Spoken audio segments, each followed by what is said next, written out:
Hello and welcome to the season 10 premiere of Why Wasn't It Better? I am your host, Patrick Darms. And I'm your co-host, Anton Paras. 10 seasons in, Anton. I blinked and we made it to 10. Wow. We did. After 3 years and 180 whatever movies that we've covered, yeah, we're 10 seasons in and we are here today to shake the pillars of heaven. I think that it's always important to consider what tools you're bringing along with you when you're going to shake the pillars of heaven. Are you bringing a knife? At least. Yeah, gotta have some boots, knives, kung fu skills. Maybe a big gun that makes you feel like Dirty Harry. And make sure to drink a potion to get you prepped beforehand. This is a magic potion, right? Sure. Thought so. We drink it, right? Yes, thought so. That might be my favorite scene, when they're just in the elevator and it feels unscripted and they're all talking about it like, yeah, I feel pretty good. I feel invincible. Yeah. There's too many scenes that are in contention for favorite scene in this film, and I'd love to hear any of our listeners' favorite scenes, because that's this kind of film. This is a highlight reel film. Yeah, let me walk back a bit what I said, because I said that was my favorite scene. I actually don't know that that's my favorite scene. It's one of them. I don't think I can actually pick, because you could also include any scene featuring Lopan. Which version of Lopan? You have your choice. There's a few. Decrepit Lopan. Well, he's the funniest one, right? The one in the wheelchair. He's hilarious. Yeah, wheelchair Lopan. Like when he's mocking Gracie, he's just like, Apparition Lopan. Physical form knife and head Lopan. We don't see much of him. Did he not realize how vulnerable he was? Clearly not, right? Well, he clearly didn't have fast reflexes. No. It's a good knife. Probably judging by the title, listeners will know that our season 10 premiere is a very special film. Big Trouble in Little China, directed by John Carpenter. This is one of those films that feels like it fell out of a time warp. It's an action movie, it's a fantasy movie, it's a kung fu movie, it's a comedy. It is a total genre remix that somehow stars Kurt Russell as the loudest, dumbest sidekick who thinks he's the hero. It was released in 1986. It very much baffled audiences. It bombed at the box office and then really pretty quickly transformed into a cult classic that a lot of people quote, adore, and argue about to this day. Is it secretly brilliant? Is it a mess held together by vibes, synthesizers, and confidence? Or is it a movie that works only because it doesn't know or doesn't care what it's doing? On this edition of Why Wasn't It Better, we are climbing aboard the Pork Chop Express to ask the question, why wasn't it better? And Anton, this is one for you. I'll intro this for us. It was released on July 2nd, 1986 by 20th Century Fox. It was directed by John Carpenter, the one and only John Carpenter. Screenplay was written by Gary Goldman and David Z. Weinstein, the adaptation of a W.D. Richter script. It stars Kurt Russell, Kim Cattrall, Dennis Dunn, James Hong, Victor Wong, Kate Burton, and Donald Lee. The budget was $25 million. That is $73 million adjusted for inflation. And the box office was a paltry $11 million. That's $32 million adjusted for inflation. This is a very unfortunate bomb at the time, like we said. 73% Rotten Tomatoes score. Anton, we have wanted to do this one for a very long time. We've been kind of saving it. I'm glad we've saved it until now. Now, this is both of our picks, but I have to say, I think you like this movie more than me, which is not to say that I don't like it, because I absolutely love this movie. But tell us why you wanted to do this. There are a few films that are just as good as when you're a kid as they are when you're an adult. And there are so many people in our generation, I say, ours, you and I, Pat, that I'm sure saw this movie as a kid. And it is just as much of a treat, if not more so, when you really appreciate Big Trouble in Little China as an adult. I think that as a kid, this film absolutely fascinated me and hit all the right check boxes of action, kung fu, all sorts of weird wackiness going on, comedy. It had everything that I really enjoyed, and I also really enjoyed, kung fu and action films as a kid. So, but this was a bit more than that, and I think as an adult I can appreciate it because it really is many layers and nuance. And I have never met anyone that said they that they didn't like this film. I've only hear praise for it. I'm sure it's the same experience for you. Pretty similar. I don't remember when I first saw it. I was pretty young.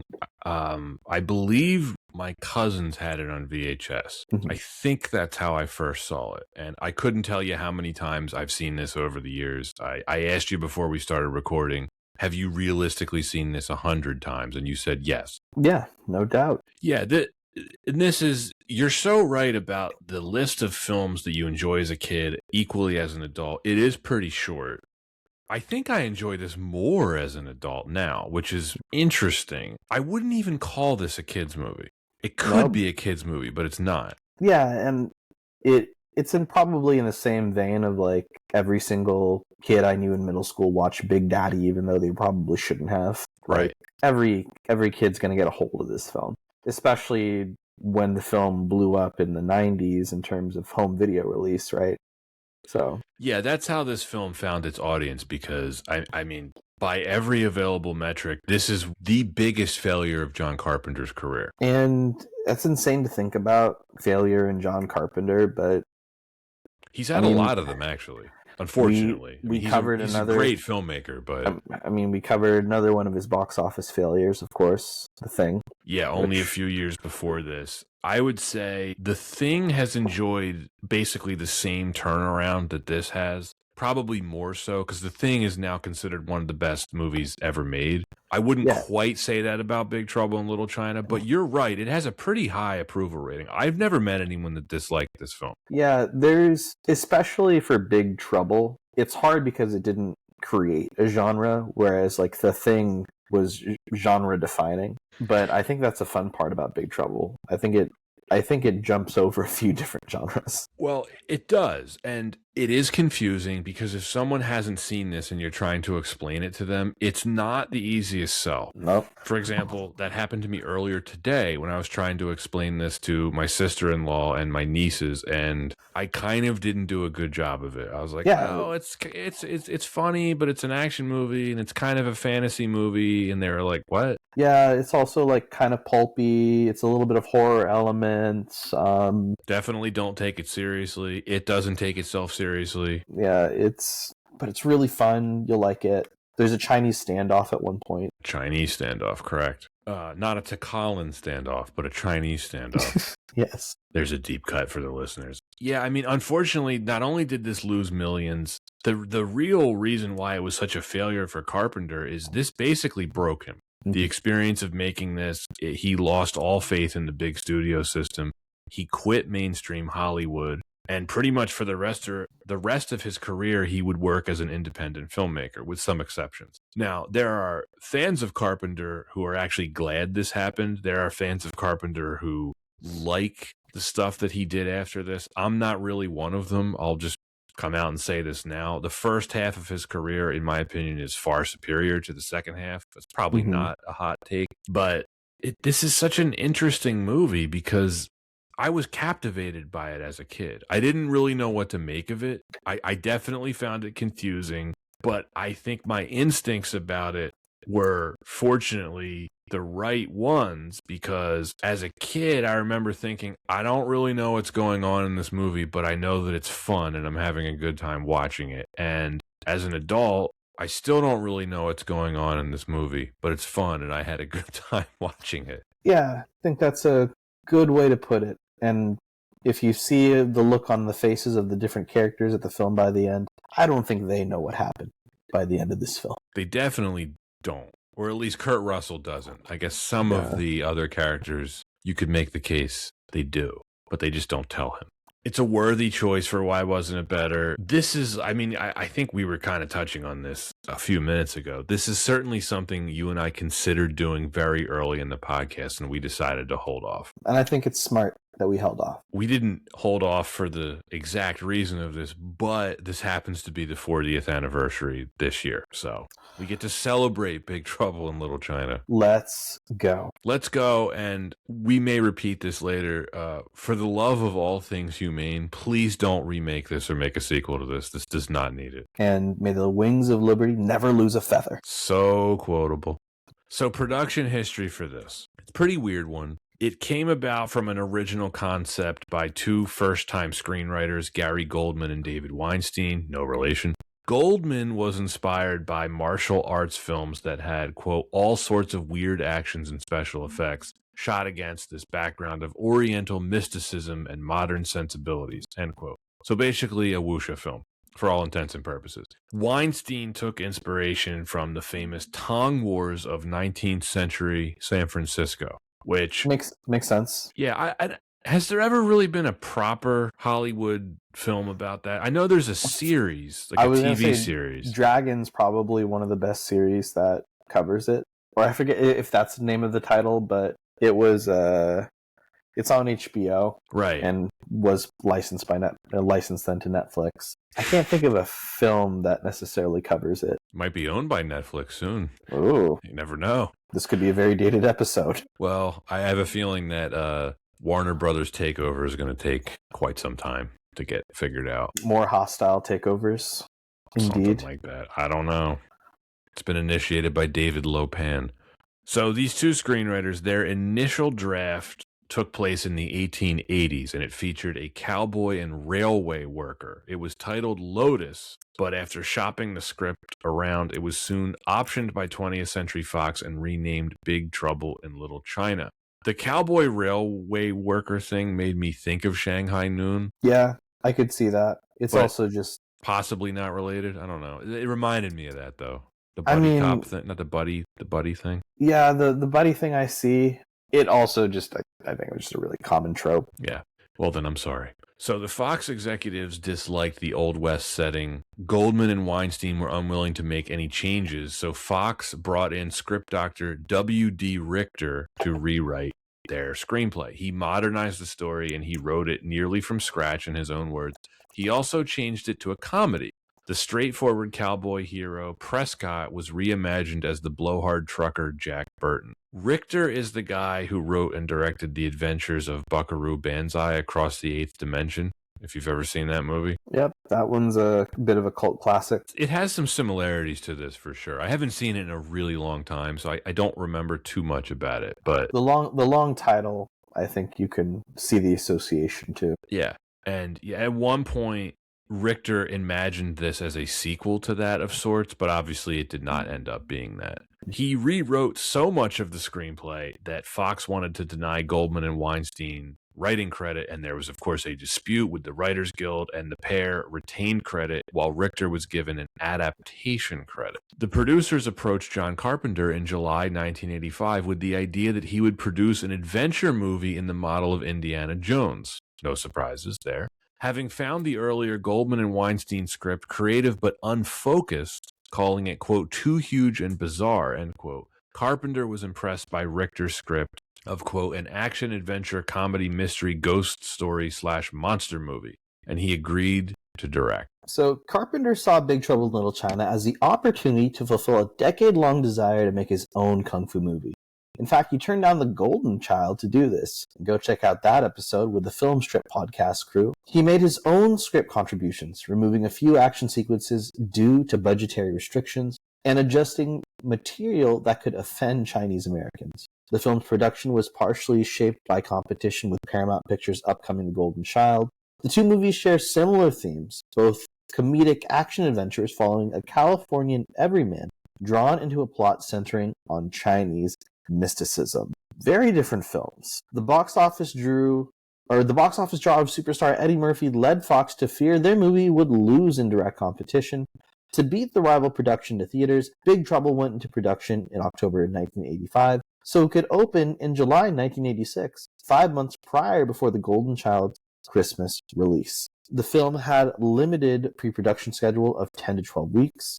And the director and the studio initially wanted a major star like Clint Eastwood or Jack Nicholson to compete against Eddie Murphy, but neither was available. Carpenter looked to his frequent collaborator Kurt Russell, but the studio didn't see him as a major star. Casting the Asian characters in the movie was approached with care.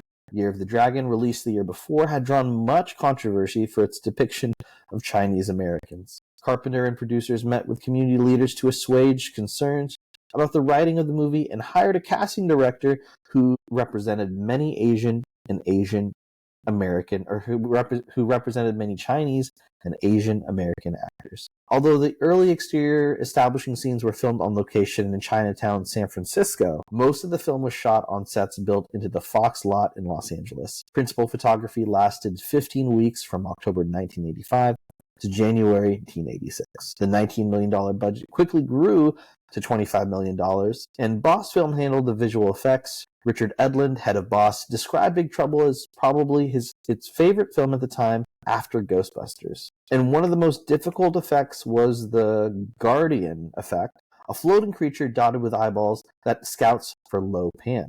It took 60 artists and cost over $100,000 to create the appearance of the Guardian flying freely. 2 puppets were created, a front and rear view, and it was filmed with a proprietary matting system specifically designed for it. And as usual, Carpenter scored the film himself, collaborating with Alan Howarth. That brings us to our next section of the episode, which is, of course, why wasn't it better? I think the first reason we should talk about are theories on why this film bombed. Mm-hmm. Because this did not just bomb. This opened at number 12 at the box office. That's buried.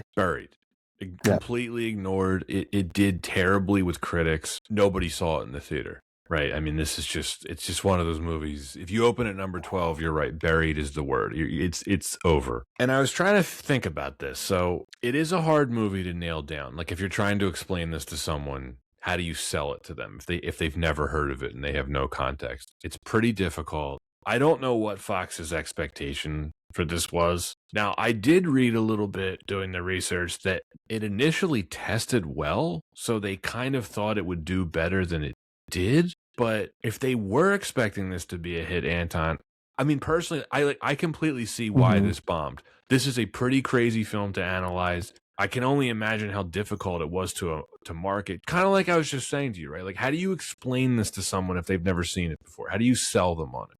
I think that's where we touched on earlier all the different genres this film covers. It is, you're never going to describe it well in like 5 words. And I think with any marketing campaign, it needs to be tight to get the message across. And this is a tough one. Now, maybe they were hoping that audiences would be fooled into thinking this is like a Kurt Russell action hero movie. And he's certainly the biggest star in the film, but that's not what this is. It's not. He's not the main character, right? He's... Sort of? Yeah, very sort of. He's not the Kurt Russell thing. I don't even know if it's so much of a fact that is he the hero, is he not the hero? He was not a proven box office star.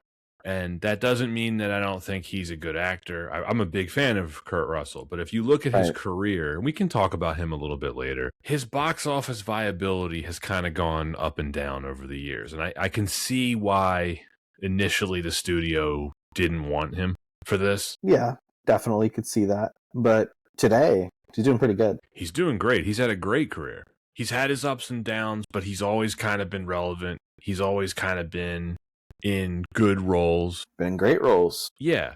I was looking. Yeah, we'll talk about him later because his career, it's a pretty interesting filmography. I guess in 1986, it wasn't enough to sell this movie. Now, by the way, I'm not blaming this film's failure on Kurt Russell. This is not his fault. No. I really just do think, how do you sell this movie? It's tough. Even today, I think this would be tough. It's tough, and if on paper you're trying to sell a martial arts films and perceptions of them are a very different category in the 1980s. Probably if you hear martial arts film in the 1980s, you're already past like the kung flu exploitation films of the 70s, right? So they're not like the hip thing anymore.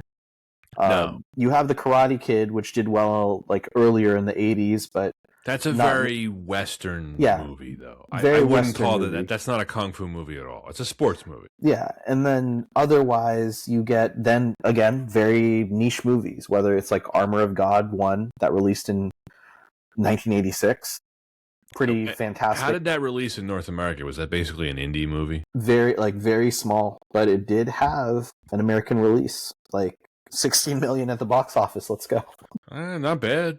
But I mean, that just goes to show, like, again, it's a very, you're getting a small subsection that you can really market this to. Mass appeal, very hard for this category. Even now, as beloved as this movie is 40 years later, I wouldn't call this a film with the mass appeal of some of Carpenter's other stuff like Halloween or The Thing. This is a little bit more niche, even though it's beloved. Yeah, there was something that I was reading just around any action, like, and that's that is the passion that you get with someone like John Carpenter, is he takes what on paper would seem like like a Sylvester Stallone Rambo or a Harrison Ford's Indiana Jones, but then turns it on its head.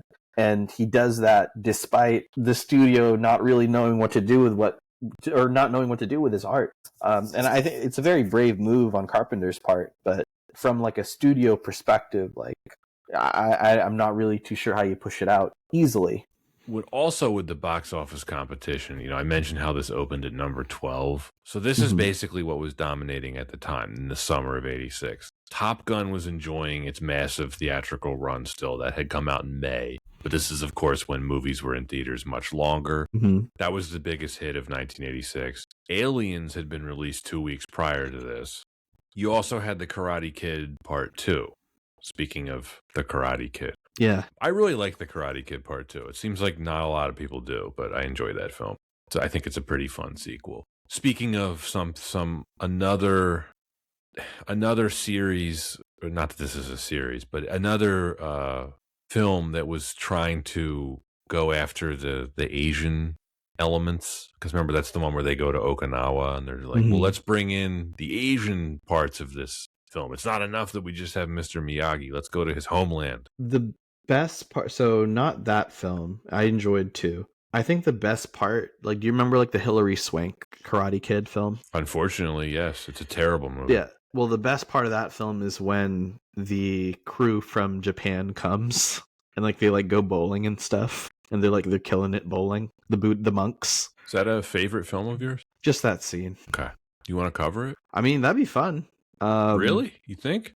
I think it'd be fun because it's like, I don't think a lot of people know it exists. The next possibly Karate Kid. For a good reason. I mean, they jumped from that into Cobra Kai, right? And then Cobra Kai they would go from that to the next Karate Kid. No, that is the next Karate Kid. Well, there's 1, 2, and 3. Okay, there's 1, 2, 3. Next Karate Kid with Hilary Swank. And then you have the Karate Kid in China with Jaden Smith. You do. And then you have Cobra Kai, the series. Is the Jackie Chan Karate Kid part of the canon of whatever they're doing now with Cobra Kai? Well, yeah, they've connected it all. They're saying that it is part of that series. Sure. Why not? Because everything has to be connected as part of a shared universe at this point. I'm not into it, but...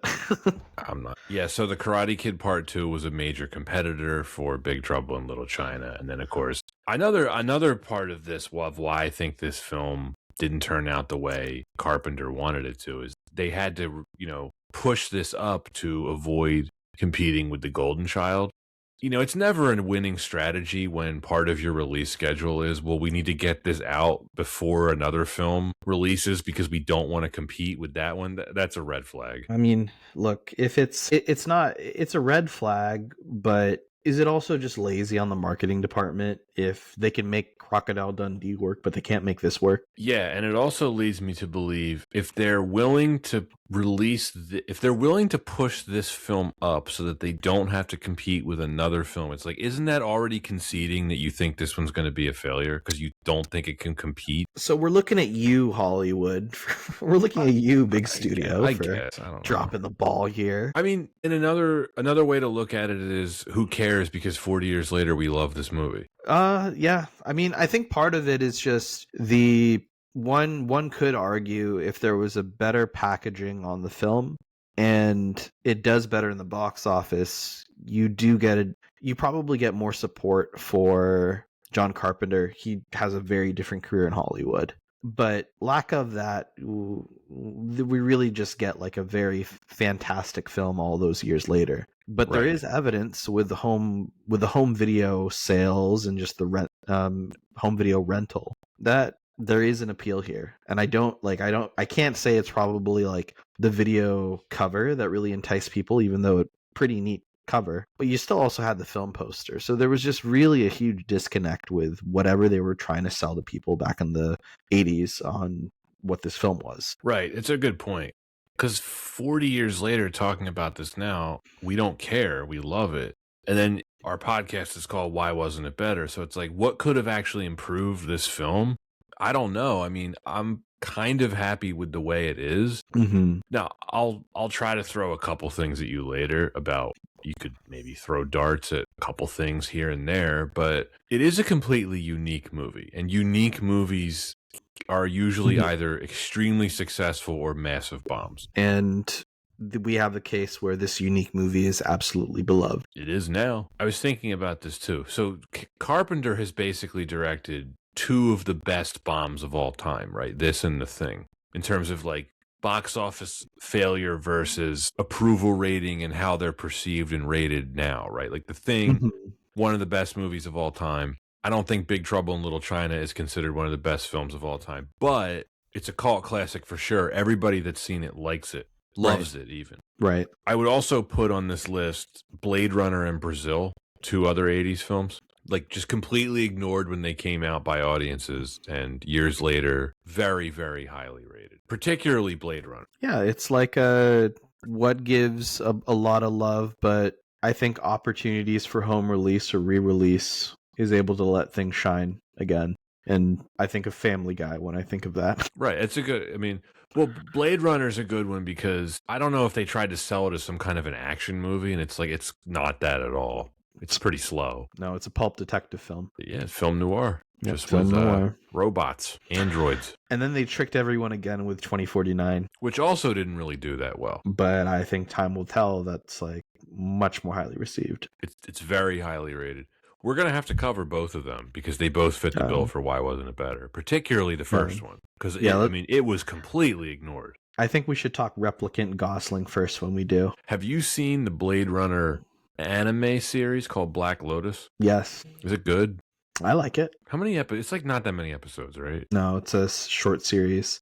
I don't think we're going to get a sequel to 2049. I don't think we need one. Yeah. Even though there's like a very big gaping holes on what's going to happen, I'm okay with it. I thought it ended pretty well. Jared Leto's character is still doing whatever in the background, but I guess he doesn't have access to continuing his empire. I don't know. They left it vague. Yeah. Well, anyway, that's a good teaser for that episode. Yeah, we'll get to that eventually. Yeah, we'll get there. But Big Trouble, hard to market, had a lot of resurgence and home release, and later in the years, it's considered a cult classic. And one could argue if it could be marketed better, it probably could have had more of a shot, but it was buried on release. Let's just talk everything else. All right, let's do it. I think we've nailed down why this failed upon release. Now we can just sing praises for this. Okay. One of the most fun movies ever made. It doesn't slow down at all. It's really well paced. I don't even know how long it is. I've never looked up the runtime. I'm kidding. It's under 2 hours and it's perfect. I'm trying to think, like, if you've never seen this film before going into it, can you even recall that feeling of like what kind of film is this and what direction is this film going?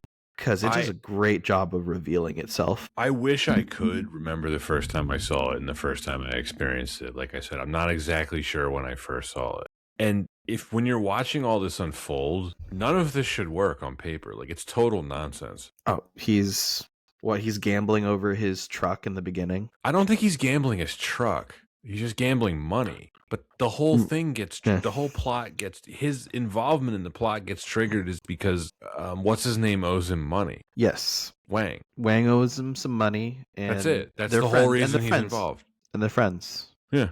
And then Wang loses a bet. Yeah, what does he bet? He's like, I bet I can cut this beer bottle in half with a knife. Catches the bottle. It's all in the reflexes. Yeah, but it's just interesting. I mean, like, you're just look at the elements of this plot that gets set up in the first like 15, 20 minutes. I'm talking about like from the very first appearance of Egg Shen being interviewed by the lawyer, which you have, if you're watching this for the first time, you have no idea what is going on. He does lightning between his fingers. Now you know that there's magic involved.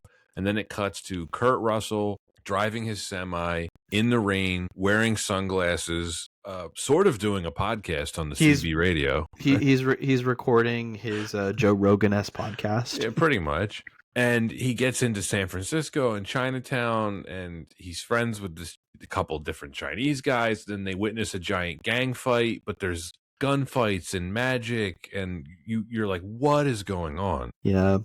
There's the escalation too. It's like, oh, he's trying to give a ride, or Wang. It's a love story because Wang is getting back together with his childhood love. Yeah, she's like coming to join him from China or something like that. Yeah. Yeah, and somehow that gets tied together to the whole plot because, of course, it does. And I think the film does an awesome job of just setting up each character's motivation just very quickly and very well. How much do you learn about Jack Burton in the first, 3 minutes, in how surly he is, how much the money means to him, any interaction with his smart quips and responses, you immediately get the character the moment you meet him. They do a lot of loose world building with the characters, to your point. It handles all the characters well, particularly Asian characters. It's one of the best things about this film is it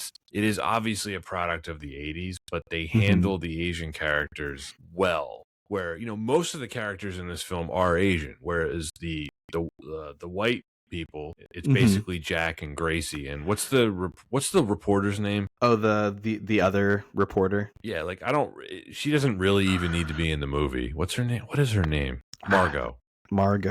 Yeah, she doesn't need to be in the film, but it's like they're the outsiders. They're treated like the idiots. The joke's always on them, particularly Jack, right? I mean, he is the butt of most of the jokes, most of which are self-inflicted because he gets himself into these sticky situations. Yeah. But I mean, I think that's another reason why this has aged so well, is it's aged better than a lot of its contemporaries, particularly with, and this is something you can speak to a little bit better than probably I can, how it treats the Asian characters. It doesn't treat them as, they're never used for comedic relief or jokes or cliches at all. Yeah, I mean, we talked about in the production how there was a lot of care with casting. There was care in depiction. You can't say that about every film in the same era.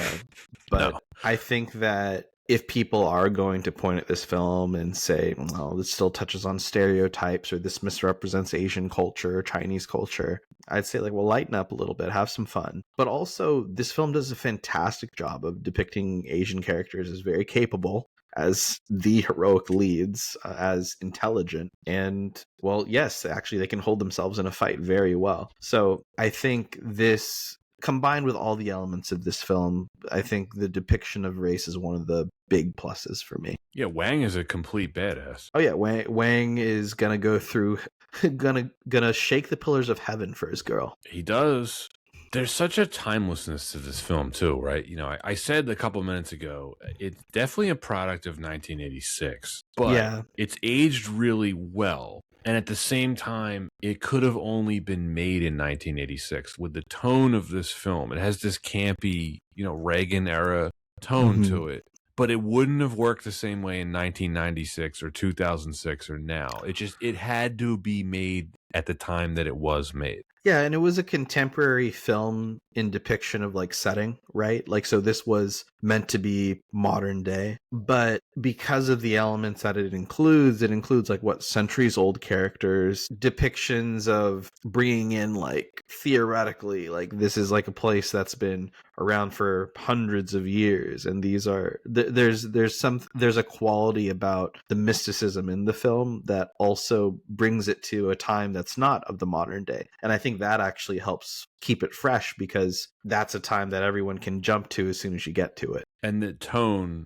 is where it triumphs. All the things we're talking about lead to the tone of this film, because I think the tone, the tonal balance of this film is, I think, its biggest strength. Unlike something like The Golden Child that we talked about on the Film Strip podcast, they get it right here. It doesn't take itself too seriously. It's really a perfect blend of funny, cheesy, scary, fantastical. There's some melodrama stuff in here. Like you said, there's some love story stuff. It's the best version of cheesy. I would describe this film as cheesy. but Yeah. it's the best version of cheesy. It's cheesy in all the right ways. Thinking of The Golden Child, or thinking of like what a common film trope would be in a film like this, my question for you, does Jack Burton learn a single lesson in this film? He learns that magic is real. Yeah. Which is a really funny takeaway, but yes, that's one. Does his character fundamentally change? Not a whole lot. Yeah. Which, when you think about who his character is and how he acts, isn't that kind of hilarious that by the end he's still basically is just the same guy? Yes, it is hilarious, and I also think they play with it too. Mhm. How doesn't Margot ask him? She's like, "Are you gonna kiss Gracie?" And he's like, "No." It's like he's, by the end of the film, everything he's gone through, whether it's like fighting against like Thunder, just throwing a knife into Lopan's head, every single fight, everything he's seen. You could still probably imagine him the next morning like gambling again for money. And that's kind of I think that's a great character, because like it's like that's solid, right? Yeah, he gets a lot of wisecracking one-liners, just great stuff. But you know, he's kind of a simpleton. He's a truck driver. Let me tell you what he's way cooler than he is. That's his whole character. Russell plays it perfectly. Yeah. It totally works for the film. And if you've never seen this film before, you're going to see its influence in a lot of other things, particularly Mortal Kombat. That, you know, rewatching this the latest time, I was kind of just once again impressed with, if you are a Mortal Kombat fan, you can see where the creators got a lot of their ideas for Raiden and Shang Tsung. Mm-hmm. They must have watched this movie a dozen times when they were developing the video game. Yeah, and it shows. And the Mortal Kombat film, the original one from 1995, it has a similar tone to this film where it's campy and it's not taking itself too seriously. And if there is anything serious, it's a light melodramatic tone, but right. Nothing too heavy. You know what old Jack Burton always says at a time like this? Who? Jack Burton, me. I love what you said around just Jack being very dumb, because especially at a time like this, most action star leads are, or most traditional action star leads are probably played as pretty perfect characters in their intelligence, capability, and their ability to get out of any situation. Yeah, they have to win every fight. Like, yeah, Stallone or Schwarzenegger would have been wrong for this movie. It wouldn't have worked. Yeah, I don't think that they probably would have agreed to be depicted as not winning a fight. No, it's a good point. I would imagine, I don't think this ever came across their radars, but if it had, they would have been, Arnold would have been like, this is ridiculous. I have to win every fight I'm in. And kudos to Kurt Russell then. I mean, taking a role like this, it's not like he wasn't at the same caliber of action star, but no. It does take like saying yes to a very unique role like this to cement yourself in like a fantastic legacy. So I think if you're Kurt Russell, I don't know if he ever spoke about this in exactly these terms, but he had already done the badass action star with Escape from New York. Right. So I think he just saw this as just something completely different to do. Yeah, I mean, we talked a little bit about Kurt Russell, and I think people don't always remember that like he had a career before he had a career, right? He was famous child star, famous on like one of the original Disney stars, really. Yes. We'll talk about him a little bit more. Moving through kind of the tone of this, right? The other reason, I think, there's a lot of reasons why this movie's so beloved, but with Jack Burton being confused, we as the audience, the viewer, stay confused with him. So we're never playing catch up. And it's never the other way around. We are never waiting for Burton, our surrogate, to figure something out that we already, as the audience, know. We're with him the whole time. When he's asking questions, it's for our benefit just as much as his. And Carpenter and the rest of the production crew, they very wisely, I don't know if they did this deliberately, but they very wisely kept that up. Up until the very end, Burton is just as confused as he was in the beginning. The exposition that is used in this film is mostly at the behest of his character, when he's just asking, like, what's this gang? Who's that guy? What's going on? And what is it? It's Lopan who even just tells him, like, you weren't brought here to understand things. You were not brought onto this earth, Mr. Burton, to get it. Exactly. So, And that's the thing. If Burton doesn't get something, they just bake it into the joke, into the movie. It's all it's all, and the other characters, they're almost making fun of him, to your point. which Like, is fine. You get the sense that Wang isn't even willing to tell him everything. Like, he asks a question and Wang will just be like, "Okay, Jack, I'll tell you if I feel like it." Yeah, it's things that are stated as matter of fact, just complete. Like, it always gets me. Whether it's a Chinese standoff, like, you're just okay. I have to accept this. He's like, "Hey, Wang, does the other gang wear red turbans?" He's like, "Yeah." He's just like, "Oh shit."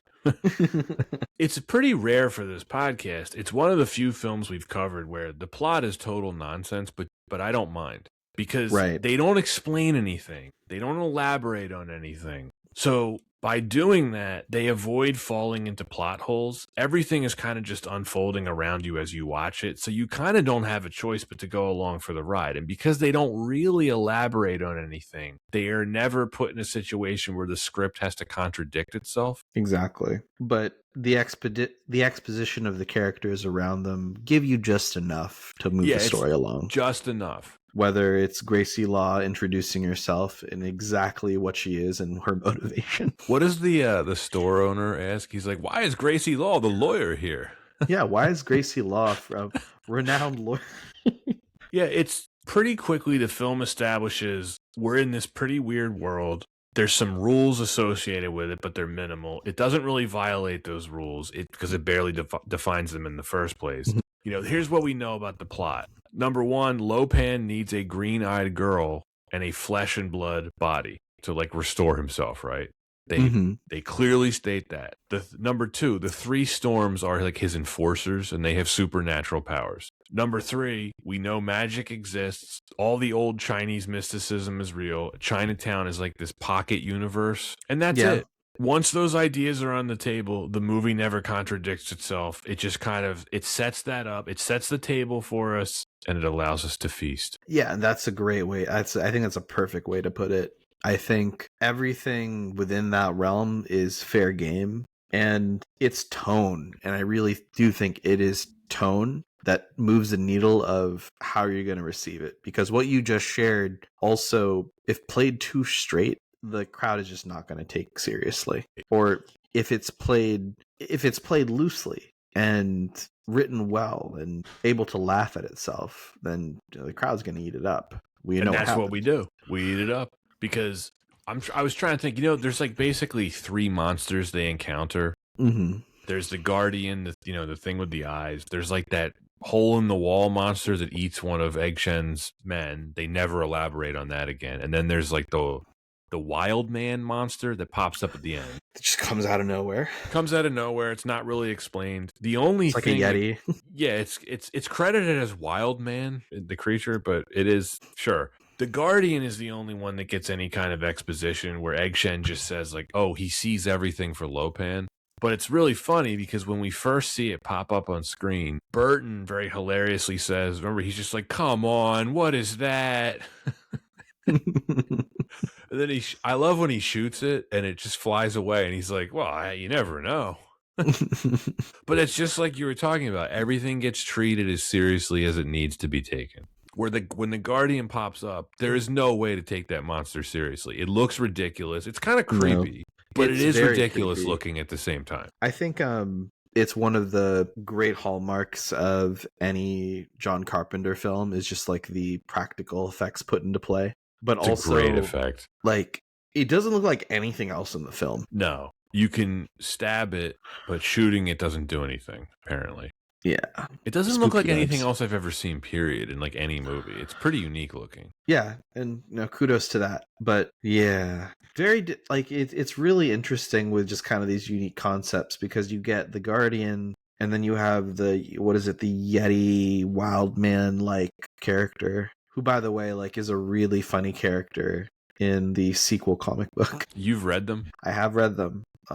They're very rare. They're out of print and they're a pretty penny online if you ever find them. I would imagine so. I did not know they existed until doing the research for this, because obviously this was never going to get a film sequel just because it didn't make enough money. The sequel works really well as a comic. It finds its heart in addressing like a lot of like actual character development for Jack Burton. And I'd definitely be curious to know like if you ever find yourself reading it, like what your thoughts on it are. But I don't think it could ever really work as like a film, but as a comic, it was very entertaining. The other big strength of this film, the cast. We've been talking about Russell for a while, and you know it's funny how everyone who talks about this movie always makes a point to joke about how Russell isn't the real hero of the film. It's like, well, he kind of is, though. He's your lead. He's your lead. And it's Kurt Russell. And I mean, it's Kurt Russell is your lead. Well, despite all of his faults, we've watched films where like the villain's the lead.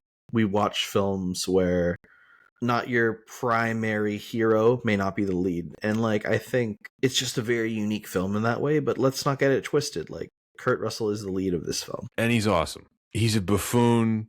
He's got a incredible misplaced self-confidence to his character. This misplaced bravado. He's kind of a bumbling idiot, but he's definitely sincere. Like, or you never get the impression that he's going to do anything bad. Yeah, he's the kind of person that is very shoot first, ask questions later, but he's very well intentioned. Very well intentioned. You know, Wang Chi, on the other hand, is highly skilled and competent and knows what he's doing. Honorable.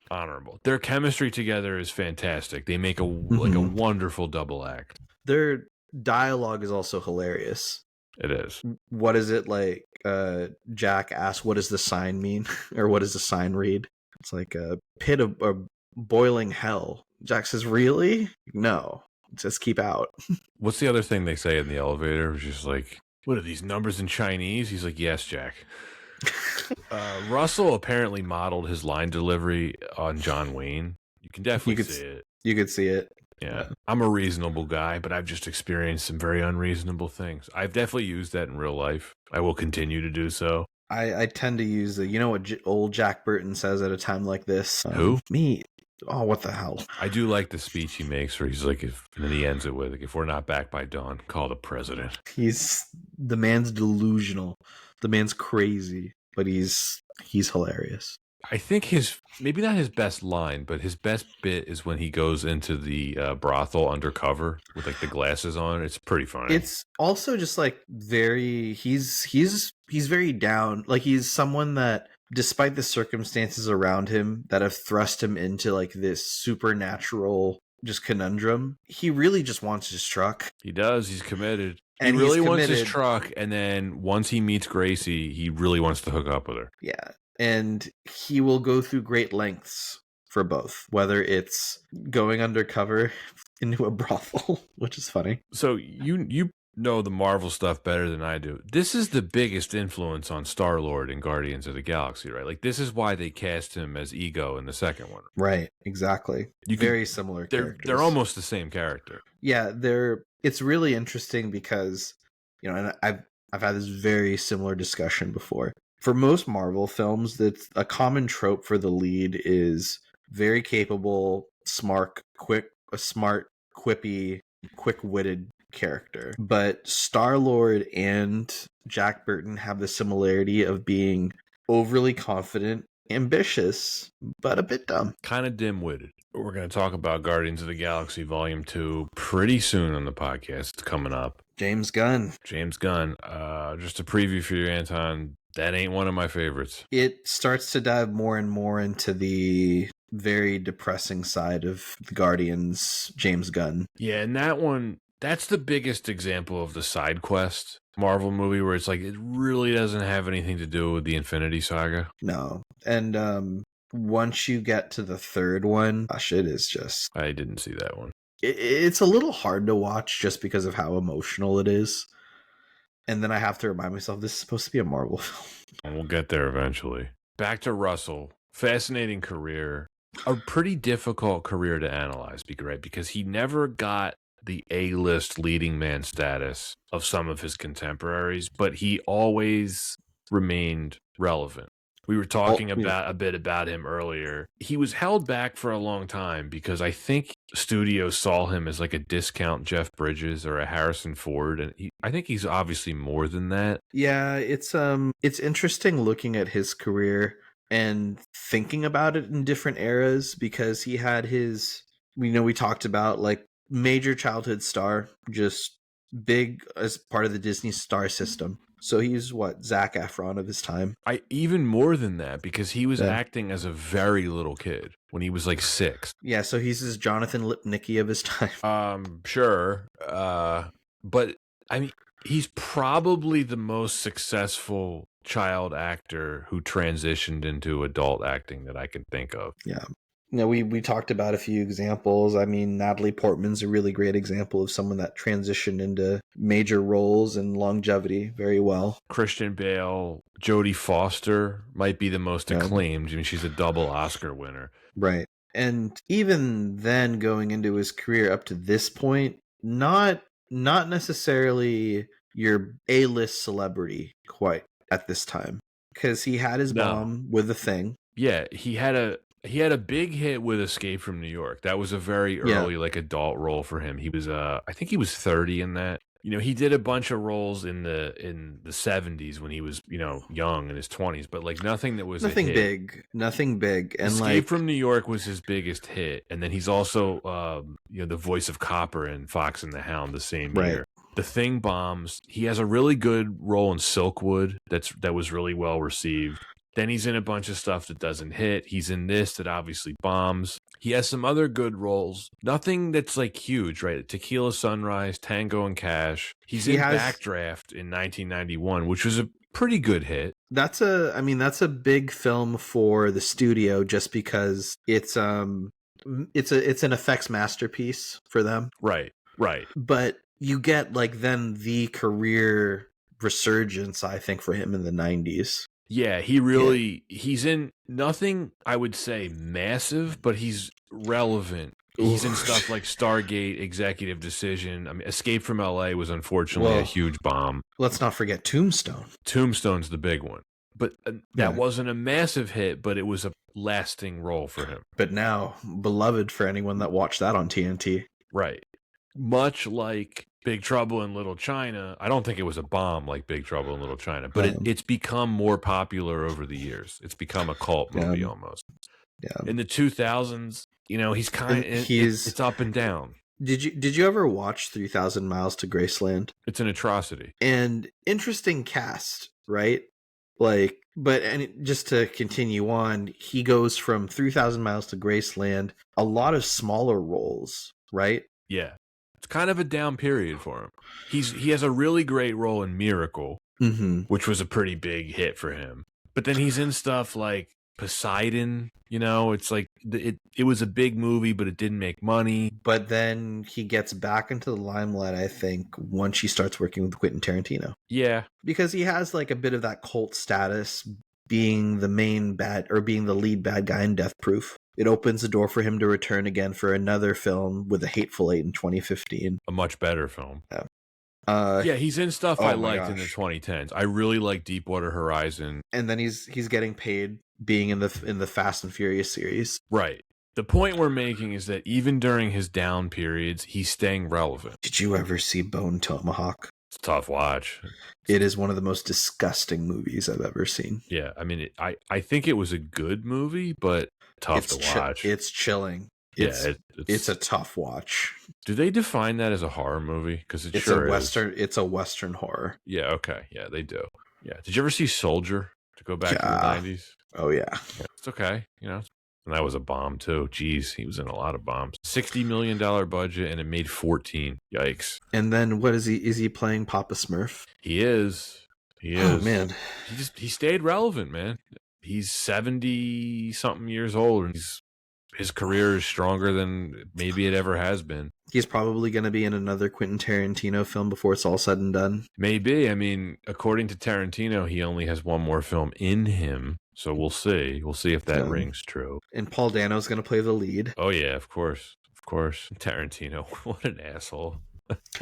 That dude's nuts. He's nuts, but we like him. I appreciate his nuttiness. Back to this film. Yeah, I mean, Russell, really fascinating career. I'm a fan of his. I've never seen him in anything that I disliked him in, despite, you know, he's been in a lot of bad movies, but that's okay. Yeah, that's fine. I think it's not every actor can have the same career Kurt Russell, and I think that I'm trying to think of even like an NBA player with like someone that you give like a very with a similar history. I'm almost thinking like, I don't know, not quite at the level of like Ray Allen, because at least Ray Allen got a couple rings. Kurt Russell's never been that close to an Academy Award. Correct me. No, not at all. Yeah, never been close. That doesn't have to be a sports analogy. There may not be one. Kenyon Martin. He's a #1 draft pick. It's a pretty big sign if Disney chooses you as like one of their child stars. That's like a big deal for them. Did you ever read how Kurt Russell is one of the last things that Walt Disney ever wrote down?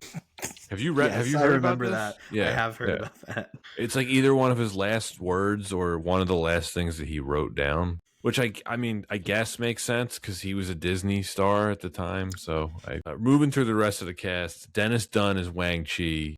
He's a great movie character, total badass, like he said.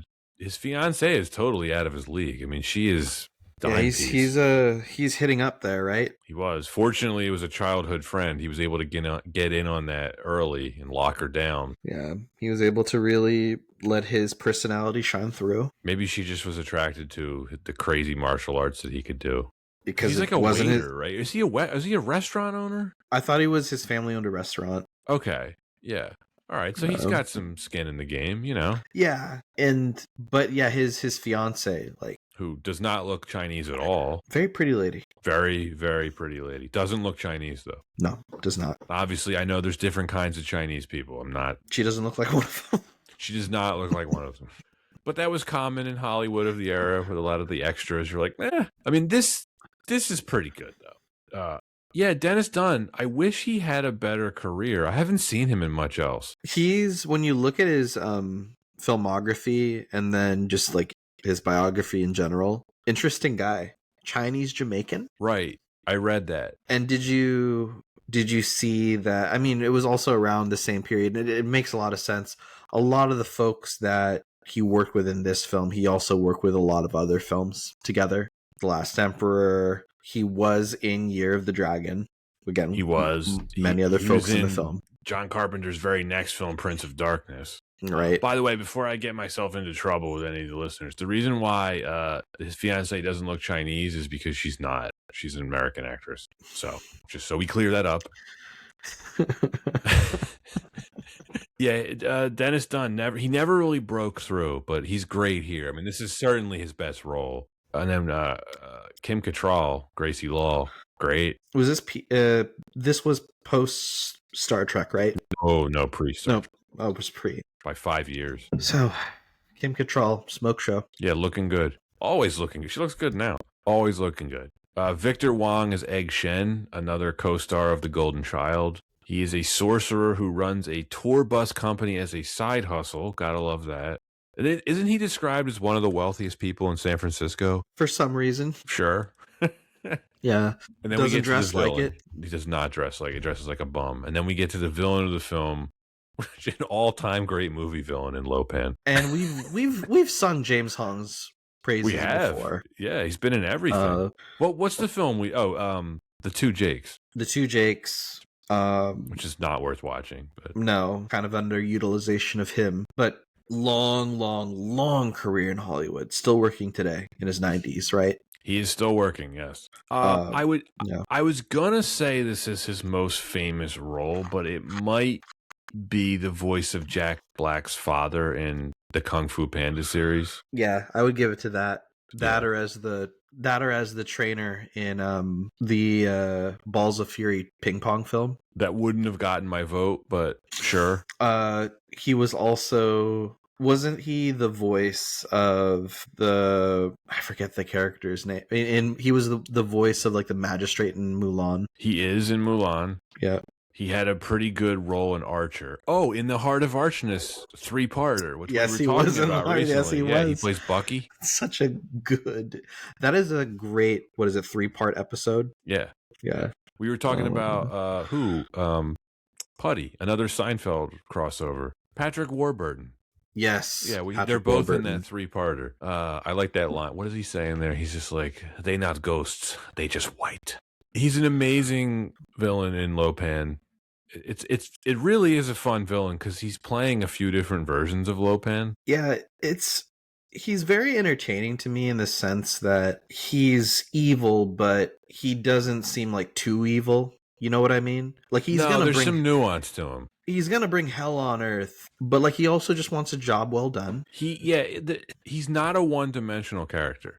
There's some nuance to him. Like he's not doing it just to be evil. Like he's doing all this just to get his body back so he can become mortal again, which turns out to be his undoing. Mm-hmm. But he does have fun with it, doesn't he? He does, and I think it's probably just the amount of personality he has that just makes him that much more endearing. You have to remind yourself it's the same.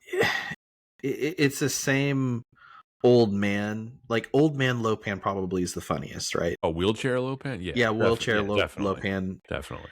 It's that same character that's also just doing all of the off the wall, crazy, eye opening like laser beam attacks. Like he's just that freaked me out as a kid. The laser beam attack. Yeah. Don't worry, Jack. It's only temporary. Like, how does he know that? Everything about him is great. His death scene is phenomenal. It's just, it's so perfectly executed. I like he just picks up the knife. He's like, it's a good knife. Goodbye, Mr. Button. Yeah. Great reflexes. The lipstick on Burton's face. It's so funny.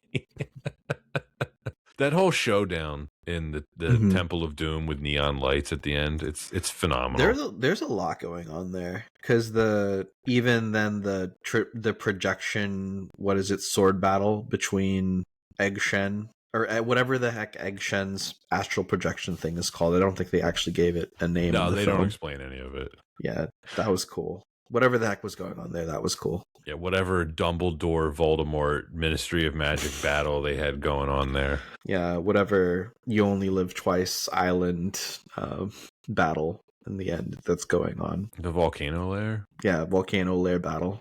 Yeah, it's kind of the same thing. And then, the elements, the enforcers, Thunder gets so angry over Lopan's death that he explodes.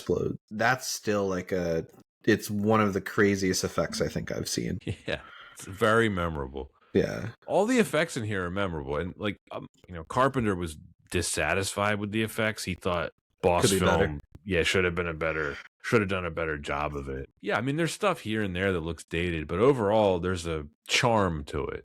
It looks good for 1986. Do you notice Al Leong is in this film? As who? He doesn't have a name. He plays one of Lopan's goons, but he is instantly recognizable. He has the goatee and the long hair. He is one of Hans Gruber's. I know exactly. Yeah, he's one of Hans Gruber's guys in Die Hard. He is Endo in Lethal Weapon. He's the guy who electrocutes Riggs. He's been in a bunch of stuff. How much do you love the score? It's perfection. Dripping cheese.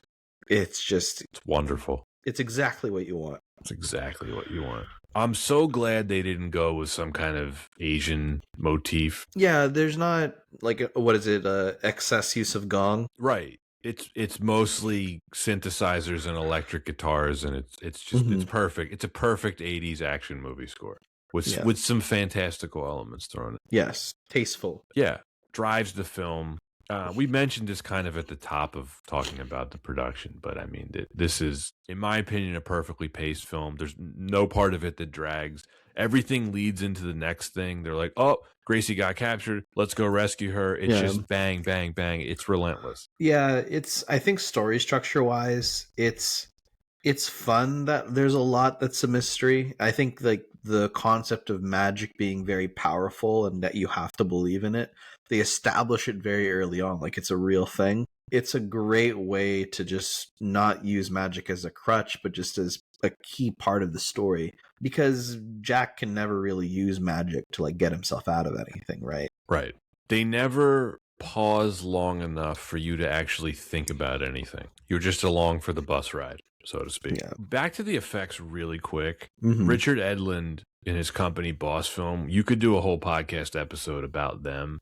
I just wanted to give them a shout out because Edlund was a former kind of a star at ILM. Right.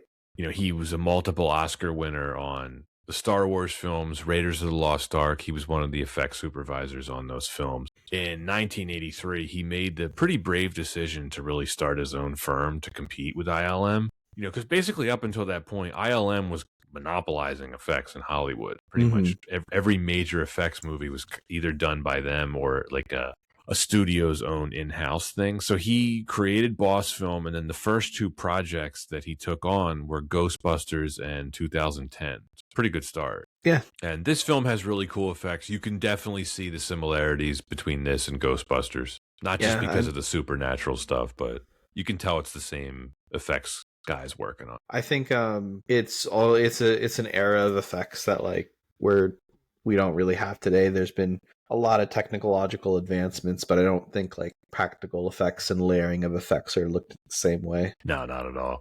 Awesome production design on this. The sets are fantastic. Yeah, it's funny just because like I've been on the Universal lot, I've been on the Paramount lots, so it's really easy to like to tell and see like, okay, what is a set, but like in a really fun way, in a way like you just get behind you can still see the magic when you watch and like you lose yourself. What I'm also trying to say is being a local San Francisco Bay Area guy, I knew like there really aren't alleys that look like that in San Francisco. I was going to ask you, this is all filmed on a backlot, right? Because I've been to San Francisco a lot, and I've never seen Chinatown look like that. Like Chinatown never looks like that, right? Okay, didn't think so. But the scenes that you do get, like just exterior shots, I think they're on the Golden Gate Bridge at one point. Maybe, yeah, maybe. I don't remember San Francisco Airport looking like that at all. Nope. That is definitely not San Francisco Airport. I like how there's knives that come out. They pull a gun on Wang's fiance, and they, when the gang kidnaps her, and it's just like, wow, this was pre 9/11. There's no cops there at all. Yeah, that whole sequence too. Like when I talked earlier in the episode about where is this going, you think like the way that the characters reveal themselves, there's like a very direct shot and like face turn of like you get a very zoomed in shot of each character's face, right? And they all have like weird sunglasses or something in their hair. And it made me think like, oh man, we're going to like see these guys even more. Like they're going to be like the main like bad guys when I was a kid. You never see them again, at least dressed like that. No, you don't. Speaking of shots, this film was shot by Dean Cundy. We've talked about him quite a bit on this podcast. Isn't that interesting? It is interesting.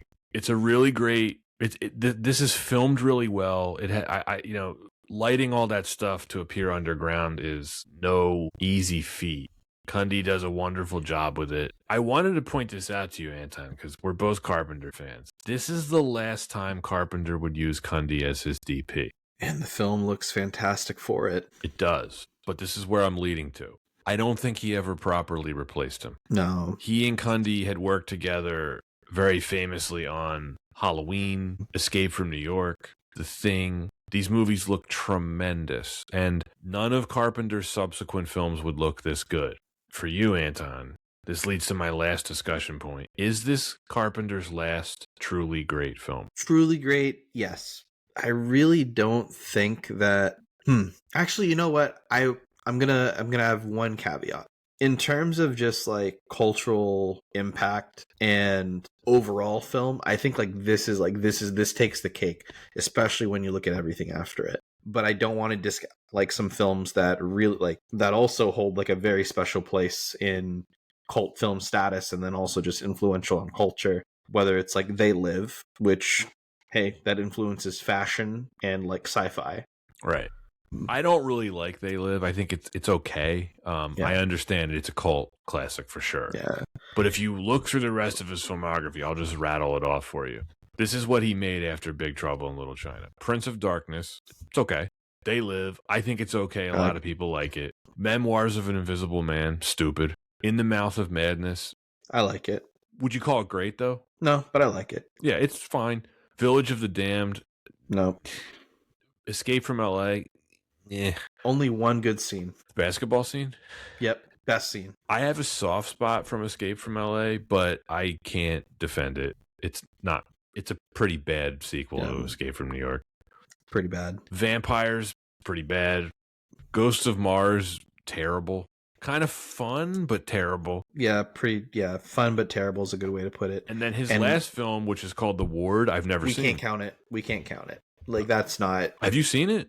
I haven't seen it, but like if you click on the page, like it's just He directed it. I don't like this random studio. I don't know anyone that's seen it. I don't know what to make of it. I kind of want to see it, but I also don't. But my point is, if you look at the first half of his career versus the second half, it's just not close. It's unfortunate. I mean, this film, Big Trouble, it's not my go-to Carpenter film. That will always be Escape from New York. Mhm. And then I have to acknowledge, like, what is Carpenter's most influential film? I think everyone would agree it's Halloween. It's not close. It's not debatable. Yeah, I mean, and for me, like I can't help but go back to like my favorite Carpenter film, which is The Thing, and I can't help but just Probably his best film, yeah, but which we I talked mean, about with Sean. but like looking at that, I mean, just like those films, looking at that list, it's like wow, he truly is a master at what he does. He really is. If he made nothing after this, he would still be one of the all-time great filmmakers. I will always consider him one of the all-time great filmmakers, even though if you want to look up the totality of like his batting average, he probably had more misses than hits. But man, when he had the hits, I guess kind of like Ridley Scott in a way. The hits are just so good. I think there's a like one of the differences I see with Ridley Scott and with John Carpenter though is I find that the subject matter of like the films that John Carpenter ends up producing that aren't so great are still compelling or at least interesting versus sometimes the films of Ridley Scott are just confusing and just think that they're a lot more intelligent than they actually are. It's a good point, and I just thought of something else of why I don't actually want to compare Ridley Scott to John Carpenter. Ridley Scott continues to just get $250 million budgets served up to him on a platter and does nothing interesting with it. He is one of the biggest wasters of money in the film industry today. Think about how much money Gladiator 2 cost. Or Napoleon, or like Exodus, Gods and Kings, such or a Prometheus, waste, or such Robin a waste. Hood. It's just colossal waste of money. Whereas Carpenter, he was not getting big budgets ever, except for this, and he gets to do something really fun. Right. So yeah, they're not equitable. No, I think there was at the time of this recording there was like a interview in the past year with Carpenter that was making the rounds on social media. He's enjoying life. He's playing video games, smoking pot a lot, and watching movies and watching anime. I hope he's happy because he's pretty old. It seems like he's living the life because. Yeah, I know. I'm glad to hear that because I know for a while he was quite bitter about how a lot of his films turned out, and I'm happy to hear that he's moved past it a little bit. I think part of it is just, or the weed must help. It must. That's it for my notes. I think that when it comes to this era of martial arts films, leading into the 90s, I think like the back half of the 80s leading into the 90s, they're more Jackie Chan style. I think like this style is a bit more of like still more classic martial arts films, which of course influenced it, right? Yeah. I wouldn't even call this a martial arts film. It doesn't have a lot of it. No, but I mean, it has some of it. If I had to think of like what style definitely influences the choreography. Actually, it has kind of a lot of it. What am I saying? Yeah. It has enough. It has but great I know what you mean. It's not just a martial arts film. Yeah, like I wouldn't call it a martial arts film. This to me, like fantasy action comedy, I guess. Yeah. Hard to nail down, that's for sure. But that is it for my notes. I'll go first and give my rating unless you have anything else to add. Please, go ahead. I don't have a ton to say about this except I love this movie. It's a favorite of mine. It's more than a cult classic. I think it's become pretty much a classic to a lot of people.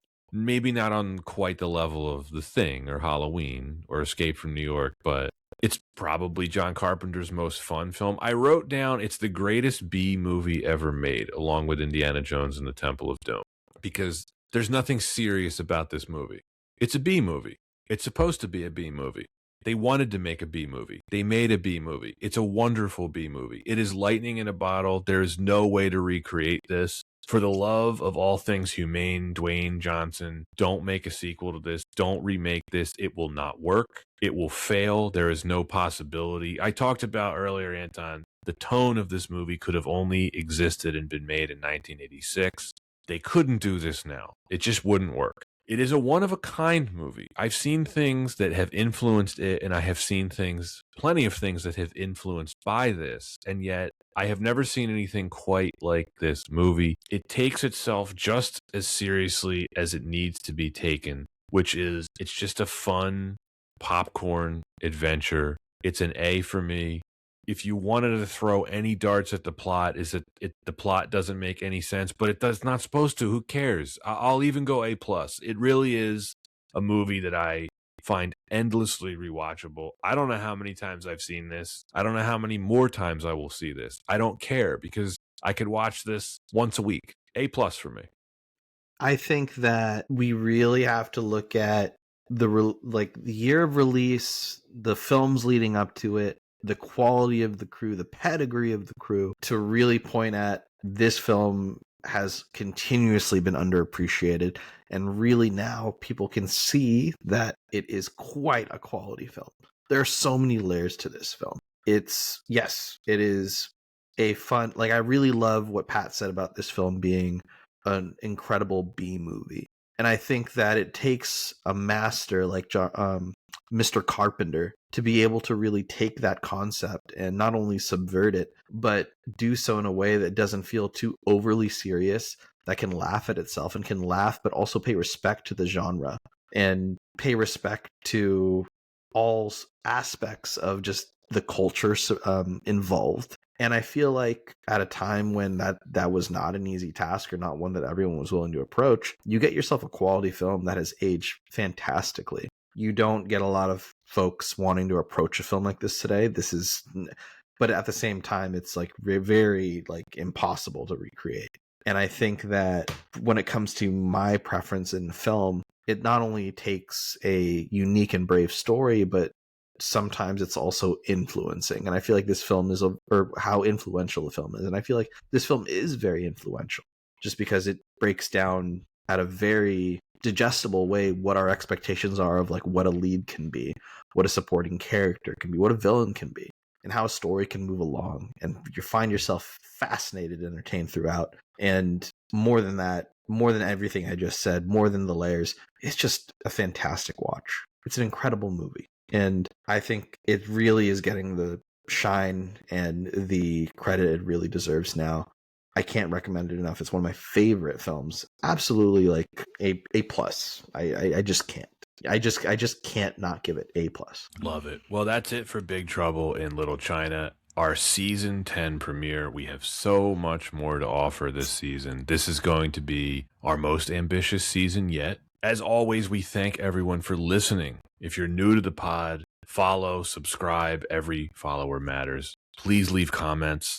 You can follow us on all the social medias. Letterboxd is probably the best way to follow us if you'd like to. We have a Patreon as well if you want to support us financially. If you really like what you're hearing and you want to throw a few bucks our way, become a patron. Links to all the above are in the description. Thanks for listening, and see you next time on Why Wasn't It Better?